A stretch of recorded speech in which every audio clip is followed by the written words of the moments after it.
Halo semuanya, selamat datang kembali di kanal La Fakta.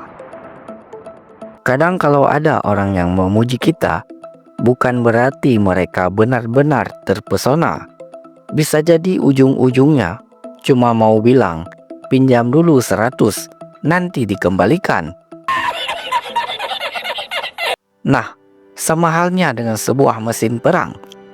Ia dielu-elukan, dipuji habis-habisan, tapi pujian itu bukan berarti ia akan terus dipakai selamanya. Begitulah kisah yang ingin kita bahas hari ini.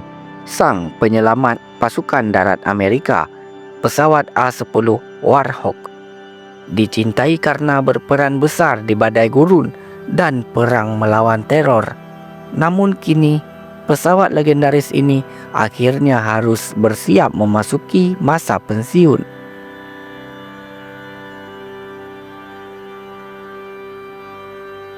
Bagi banyak prajurit infanteri, A-10 bukanlah sekedar pesawat tempur. Ia adalah malaikat pelindung yang muncul dari langit tepat ketika situasi di darat tampak tidak ada harapan.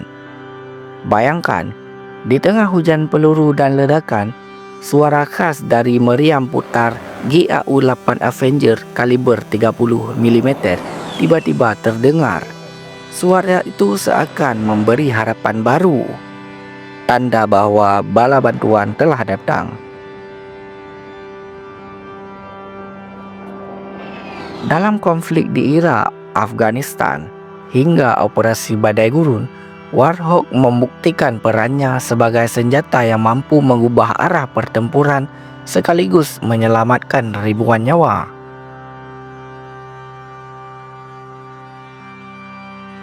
Namun, sebagaimana hidup selalu bergerak maju, kejayaan A-10 pun tidak bisa bertahan selamanya.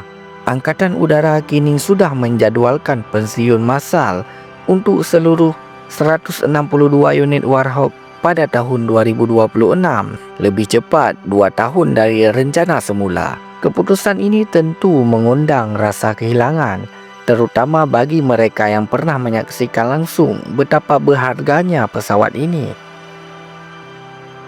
Ada 5 alasan utama mengapa akhirnya dunia militer harus berkata selamat tinggal pada A-10. Mari kita bahas satu persatu.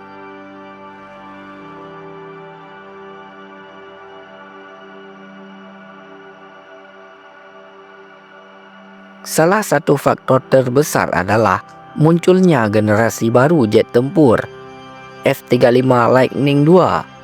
Pesawat ini memang tidak memiliki identitas yang sama dengan A-10. Namun, kecanggihan teknologinya membuat Angkatan Udara yakin F-35 bisa mengambil alih peran dukungan udara jarak dekat. A-10 dibangun dengan satu tujuan, menghancurkan kendaraan lapis baja musuh, terutama tank Soviet di era Perang Dingin.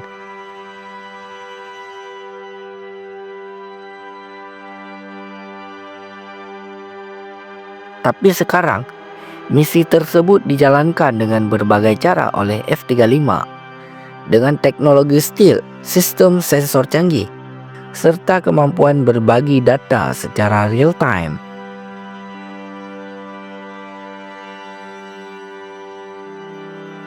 F-35 lebih fleksibel dalam medan tempur modern. Ia bisa menjatuhkan bom pemandu laser PV, meluncurkan senjata pintar Stormbreaker, hingga bekerja dalam formasi bersama drone tempur. Memang benar, F-35 tidak punya meriam GAU-8 yang menjadi identitas ikonik A-10. Namun, teknologi mutakhir yang dibawanya membuat Angkatan Udara tidak lagi merasa bergantung pada satu platform khusus Warhawk.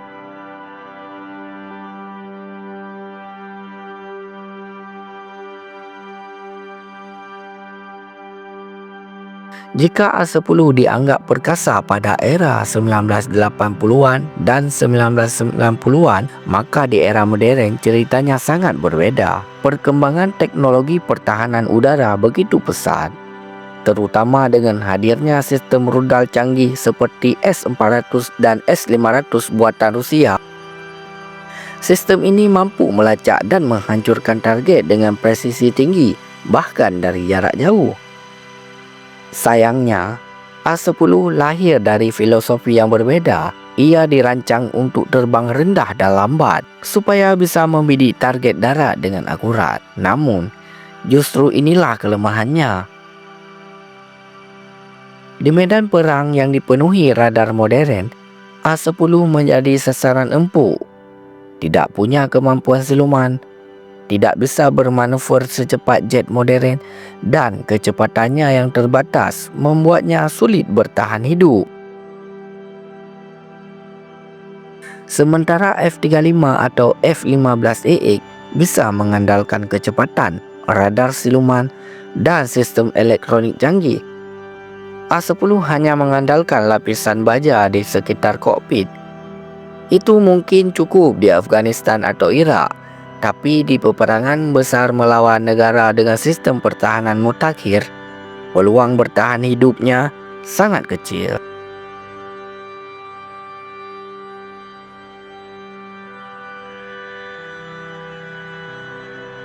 Selain faktor teknologi, ada realitas pahit yang lain, yaitu biaya. A-10 sudah mengabdi sejak 1970-an dan semakin tua usianya, semakin mahal pula biaya yang dibutuhkan untuk merawatnya. Setiap jam terbang A-10 bisa menghabiskan antara $19.000 hingga $22.000 Amerika. Angka ini sangat besar ketika pesawat ini harus sering diterbangkan untuk latihan maupun operasi tempur.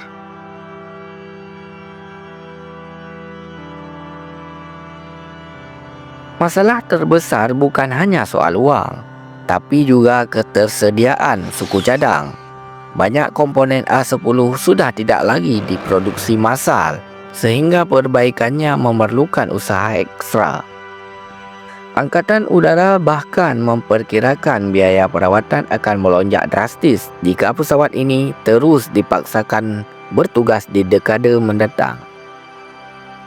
Daripada mempertahankan platform yang semakin mahal, Angkatan Udara lebih memilih mengalokasikan anggaran ke pesawat baru seperti F-35 dan F-15AX. Mereka bahkan mengajukan anggaran 57 juta hanya untuk program pensiun A-10.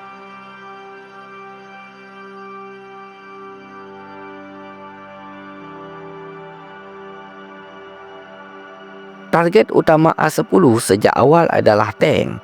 Ia diciptakan untuk mengoyak formasi baja Soviet di medan Eropah. Namun, realitas perang modern tidak lagi sama. Contoh paling nyata adalah di Ukraina, di mana tank memang masih digunakan, tetapi justru lebih sering dihancurkan oleh drone murah dengan sistem panduan kamera.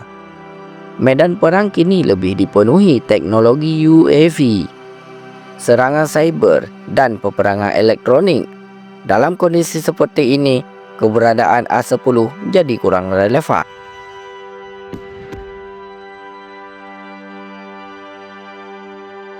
Pesawat ini memang masih efektif memberikan dukungan udara jarak dekat, tetapi perannya sudah tidak lagi unik. Dengan munculnya drone bersenjata, artileri berpemandu GPS, dan jet generasi kelima, Warhawk semakin sulit membuktikan dirinya sebagai aset vital.